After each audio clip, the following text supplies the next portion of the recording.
अस्सलामु अलैकुम वरहमतुल्लाहि वबरकातुह। मोहतरम भाइयों, बुज़ुर्गों, दोस्तों, ये हमारा इस्लाही मुआशरा का 1436वां सबक है। मोहतरम दोस्तों, हमारे अक़ीदे कितने ख़राब है।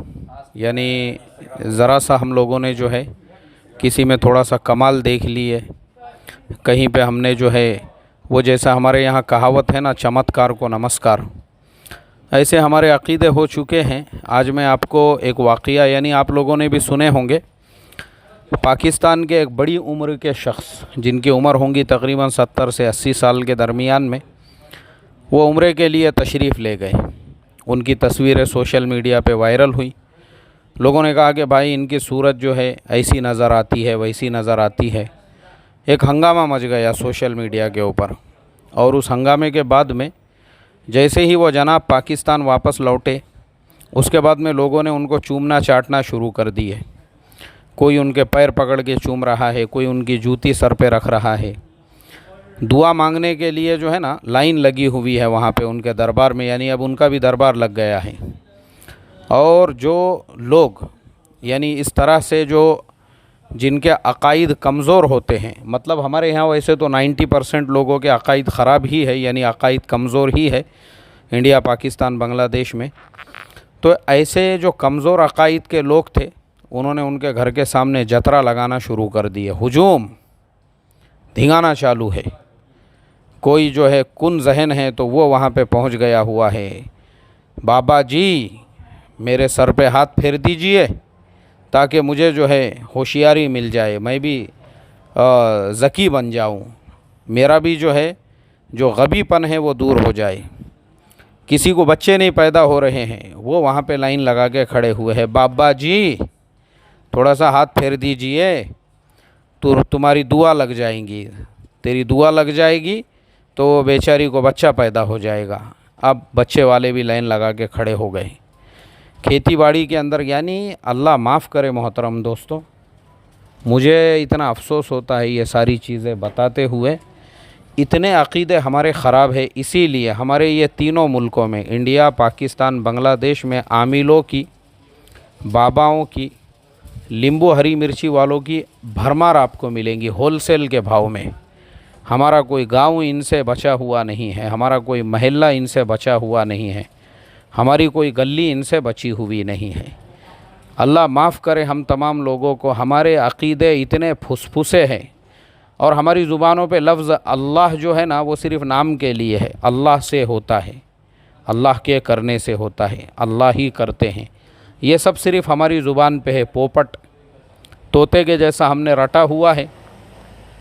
रियलिटी ये है कि जब भी हमारे ऊपर इस तरह के कुछ हालात पेश आ जाते हैं या हम जिसमें भी चमत्कार देखते हैं, तो फ़ौरन जो है ना जिसके अंदर भी हमको चमत्कार नज़र आ जाता है तो फिर उसके बाद में जो है हम उसको नमस्कार करना शुरू कर देते हैं।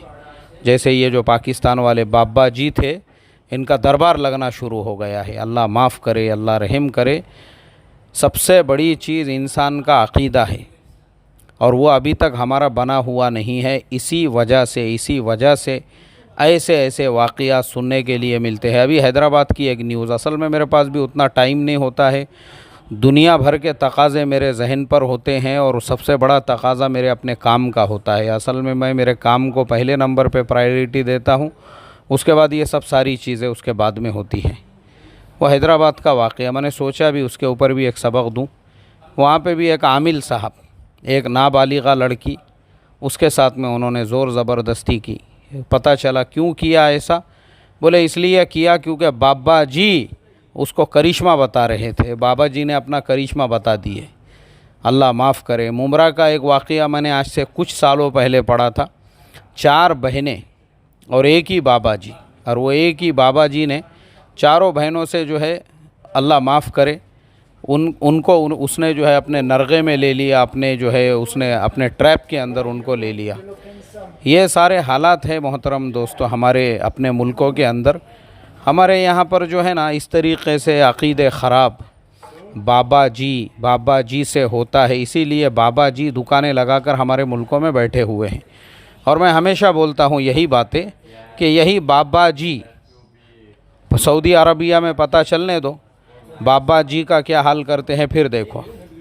किसी भी अरब मुल्क के अंदर, अभी मैं यूएई गया था, इसीलिए मैंने यूएई जो गया था ना मैं, तो मैं पुणे से ही, मैंने पुणे एयरपोर्ट से वहाँ पे सफ़र किया।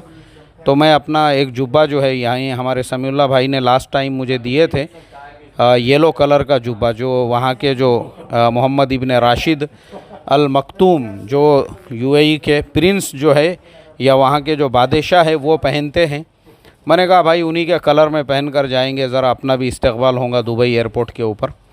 तो मैंने यहीं से वो जुब्बा पहन कर चला गया और अपनी मूछें वगैरह मैंने थोड़ी बढ़ा लिया, क्योंकि हमारे इन होलियों को देखकर वहाँ की पुलिस भी अलर्ट हो जाती है। दुबई में अभी ऐसे ऐसे कैमरे लगाए हुए हैं, क्योंकि दुबई में हमारे मुल्कों से जो जाने वाले अक्सर लोग हैं, जैसे ही वहाँ की गवर्नमेंट को पता चला कि ये आदमी छू छा करता है, ये नींबू हरी मिर्ची वाला आदमी है, ये यहाँ पे अमल अमलियात की लाइन से आया है कि सीधा रवानगी के आदाब।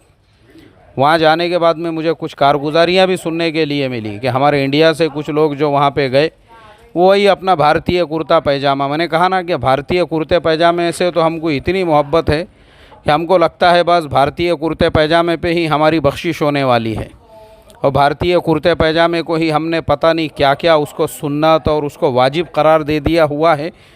इसलिए भारतीय कुर्ता पैजामा पहनकर जैसे ही कोई वहाँ के एयरपोर्ट पे पहुँचता है, बोले फ़ौरन वहाँ की पुलिस जो है ना वो अलर्ट हो जाती है। तो ऐसे भारतीय कुर्ता पैजामा पहनकर गए हुए एक जनाब को उठाए उन्होंने और 3 दिनों तक उसको अंदर रखे।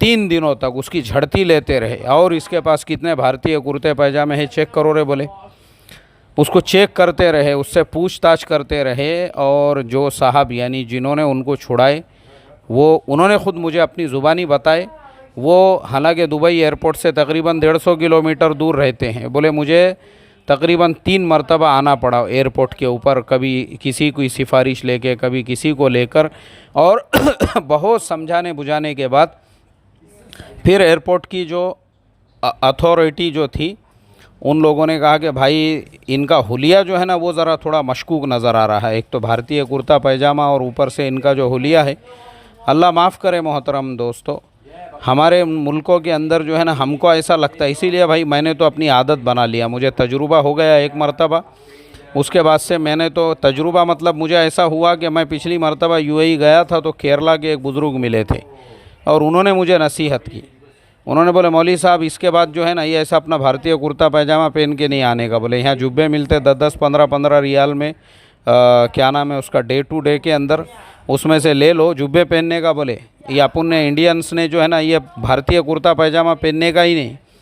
तो मैंने जो है उनके बोलने के ऊपर एक आधा डजन, मतलब वो तो मुझे हमारे समीउल्लाह भाई जो है उन्होंने उनकी तरफ से हदिया और गिफ्ट दे दिए थे, इसलिए मैं तो भाई अपना भारतीय कुर्ता पैजामा पहनने की बजाय वो जुब्बे ही पहन कर जाता हूँ। अभी मैं सऊदी अरबिया भी जो गया था, क़तर में भी था, तो हमारे मौलाना अल्लाह ताला उनको जज़ाए खैर दे, मौलाना मुद्दसिर साहब नदवी, उनके जुब्बे वहाँ पहनता रहा। और जैसे ही सऊदी अरबिया चले गया, वहाँ पे भी मस्त अपना हमारे शाकिर सर ने लाल रुमाल दे दिए तो सर पे बांध लिया। मैं बोला अपन भी गरीबों के छोटे मोटे मोहम्मद बिन सलमान लगना चाहिए यहाँ पे। तो जिस देश में आप जा रहे हो ना, उस देश के अंदर, यानी मैं असल बताने का मकसद ये है, मैं बोला भाई भारतीय कुर्ता पैजामा इसीलिए नहीं पहनना है कि वो देखे कि वो लोग या तो तुमको चंदे वाला सफ़ीर या फिर तुमको आमिल, ये दो ही समझते हैं। बुकों की झड़ती लेते हैं, बुक कहाँ का रखा रे, बोले बता। यानी वो जो साहब जिनको 3 दिन रखे थे उनसे यही चीज़ें पूछ रहे थे, वो बुक किधर है, बोले तुम्हारे कहाँ पे रखे हुए हैं, यहाँ चंदा करने को आए। और दूसरा सवाल ये था कि यहाँ अमल अमलियात करने के लिए आए, किसके घर पे आए, कहाँ पे आए। तो इसके लिए मोहतरम दोस्तों, ये मुल्कों में ये आमिलों की अमलगिरी नहीं चलती है, ना ही मलेशिया में, ना ही इंडोनेशिया में। ये मुल्कों में भी आप देख लो, मैं इससे पहले भी बता चुका हूँ, ये मुल्कों में भी माशाल्लाह ईमान वालियाँ रहती है, उन पे कभी जिन्नात आता नहीं। हमारे यहाँ क्यों आता है? क्योंकि जो हमारी मेंटल हेल्थ है उसका हम लोग ख्याल नहीं रखते, घरों का इन्वायरमेंट वैसा बनाते नहीं। हमारे यहाँ पे आपस के टेंशन, लड़ाई झगड़े, ननन भावच के झगड़े, ये दिमागी टेंशन हम खुद लेते हैं। अगर हस्बैंड ने अपनी माँ से और अपनी बहनों से अच्छे से बात करा तो औरत टेंशन में, औरत से प्यार से बात करा या औरत को जो है घुमाने ले गया तो माँ टेंशन में, वो पागल हो रही है, उस पर जिन्नात आ रहे हैं। बहनों पे जिन्नात आ रहे हैं बीवी के साथ अच्छा है तो, और अगर बीवी के साथ अपने माँ के और अपनी बहनों के साथ में अच्छा है तो बीवी के आंग पे जिन्नात आ रहा है। ज़बरदस्ती के टेंशन है हमारे मुल्क में, इसके अलावा कुछ नहीं।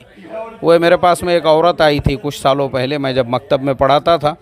अब उसको देखो काय का टेंशन है, उसको टेंशन काय का, बोले हमारे जो भाईजान हैं वो अपने बच्चों का ख्याल रखने की बजाय उनकी बहन और भांजे भतीजों का बहुत ख्याल रखते हैं। अरे तेरे को क्या करने का है, तू क्यों टेंशन ले रही?